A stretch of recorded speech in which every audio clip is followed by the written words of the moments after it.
What's up, everybody? Welcome back to Shop Shenanigans. Still dealing with some Miata issues. I don't know yet, but we're going to play around and see what happens. So, quick little recap for those of you that have missed other videos. Had a misfire going to work one day. Kind of sputtered out, if you will.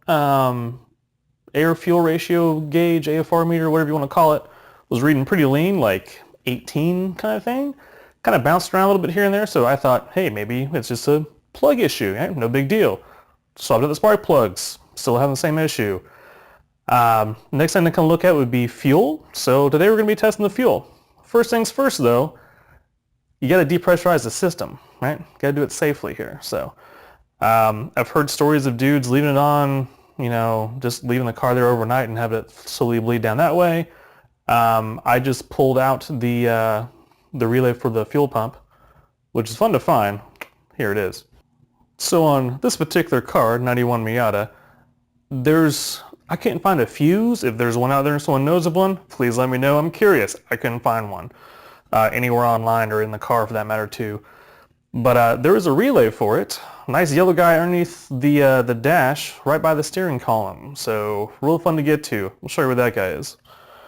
So here's a little reference shot here, right? You got your pedals there, you got your steering column right above, yellow plug there, right? So that's a relay up above that. So for the fuel pump. So there's no actual fuse I'm aware of, but that guy definitely did the trick. So now that our fuel system is depressurized, we can actually open it up and hopefully not spray as much fuel everywhere anyway. We're probably gonna spray a little bit.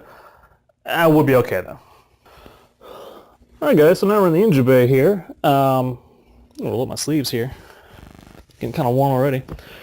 Alright guys, so now we're in the engine bay, right? So you've got two fuel lines, right? This is a return style system here. So you got the feed line, you got the return line. And they are actually both right here, which is kind of nice and convenient there. Went to Harbor Freight, dropped 20 bucks on a kit. This guy specifically, so 20 bucks, no big deal. I'm barely even using half of that stuff, right? But hey, either way, you could probably also rent it from, you know, AutoZone, something like that.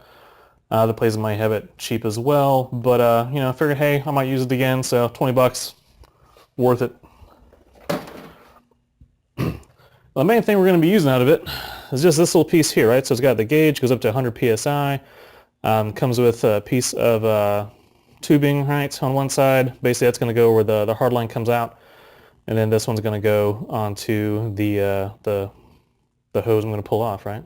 That's actually onto the fuel rail. So you want to keep in mind which one is the feed, which one's a return though, right? So you can kind of trace them out. So this one right here, the one for mine that's on top, I've heard stories of these being the opposite way. Like this one's supposed to be the feed and the other one's supposed to be the return. But this one is definitely going to the back. You can actually kind of trace it around and it actually goes back to the regulator on the back side of the rail, whereas the one on the bottom here actually goes up underneath the intake manifold there and actually feeds into the front of the rail. So I'm actually going to pull off this lower bottom line that's in the back, however you want to think about it. So take some pliers to this guy. So here's a better shot of those lines, right? So these are the hard lines coming off, right? So this top one here, trace the back of this line there, right? That goes back to the back side over by the fuel pressure regulator, which is this guy right here, so it goes underneath the intake manifold. So the other one we're going to actually take off. That feeds to the front of the rail, kind of goes up under here, and goes to this little tiny line right there, which is the front of the rail. So there you go. All right, let's see if we can get this off without, you know what, probably need to get a towel or something. So I've got an old shirt / shop rag, if you will, to soak up any gas we drop out, which hopefully won't be too much. So this guy, basically I pulled off that relay, cranked it a few times, right? It actually kind of like started to start initially. Then you crank it a few times just to basically depressure the lines because it'll pulse your injectors for you, so without running the pump. So now it should be safe in theory. So, well, crap weasels. All right, that's right, crap weasels. It's a very technical term.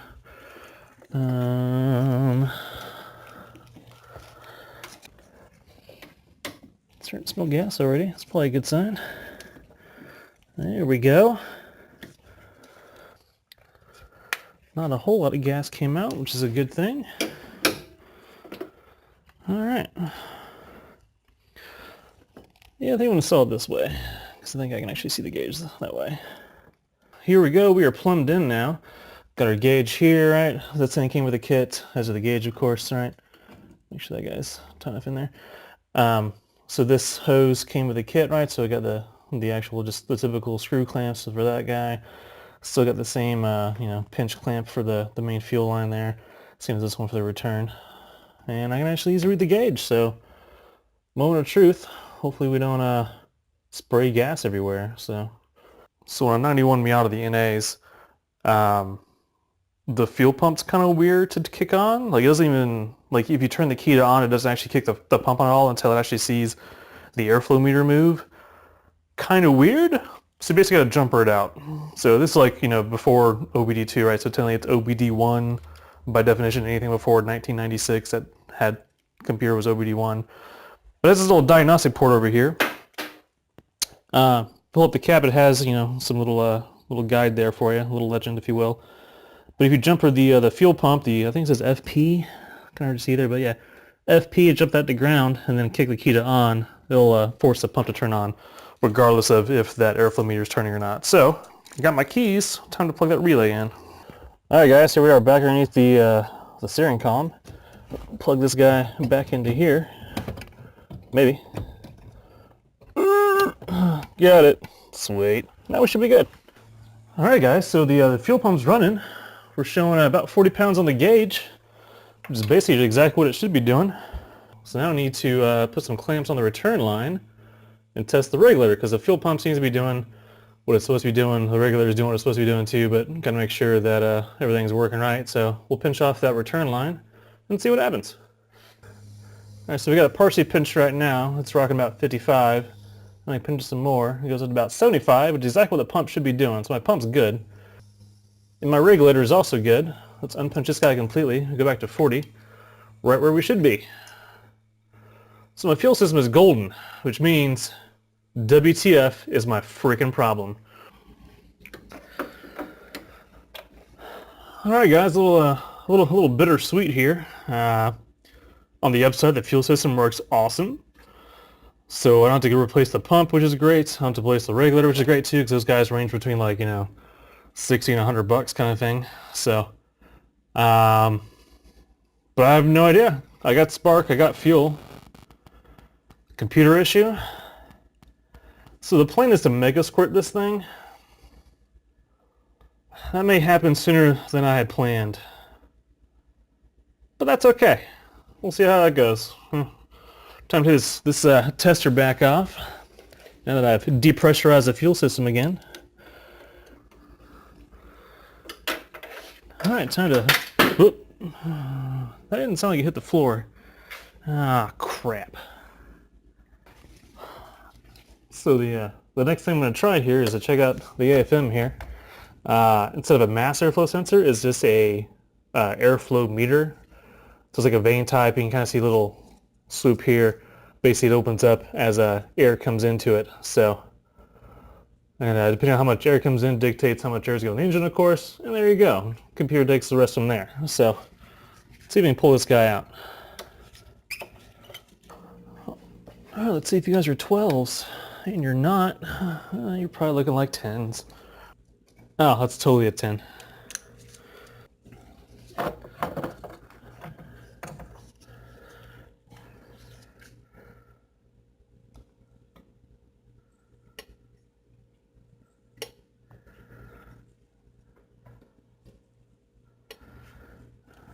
All right, well, so there's your airflow meter. It has a little door right there. See all the way through there, hopefully. See all the way through. Moves pretty easily, which is one of the checks. Kind of a crappy check, but here's what it is. Well, so since that guy looks okay, we'll put it back in and test the resistance and whatnot, or voltage. Whatever it calls for, we'll find out. Alright. Putting back bolt number 1. I think this was 2 actually, either way. Either way, it's going back in. And there's bolt number 2, which just holds a wiring harness. All right, and then nut number 1. Nut number 2. Nut number tray. And oh, what's French for 4? Un, deux, trois, quatre? I'm probably butchering that. For you few French speakers out there, I'm really sorry. Either way, forward's going on now. And now to tighten them all back on. Alright guys, so that was a bit of a bust. It is what it is though, it's okay. Not the end of the world. Just not sure what to do next, you know? Probably the quickest thing to do would be to test the AFM, the airflow meter, make sure it has the right resistance or voltage, whatever the test calls for, I don't know. I remember reading something about making sure it moves, and it does, with very little pressure required. It's not stuck on anything, which like what I was kind of hoping for, you know. I don't know. We may just mega squirt this guy, you know. Standalone ECU, man. I got it basically ready to go. Just got to wire it in and do a couple other things. But we'll do videos on that when that happens for sure. So, balls. Anyway, if you like what you see, don't forget to like, comment, subscribe, all the good stuff. If you don't like what you see, feel free to leave some feedback. It's cool. Starting off, obviously, right? This is like video number 3 or 4, whatever it is. But hey, if you like what you see, let me know. Cool. If not, let me know that too. I'm curious. Have a fantastic day, though.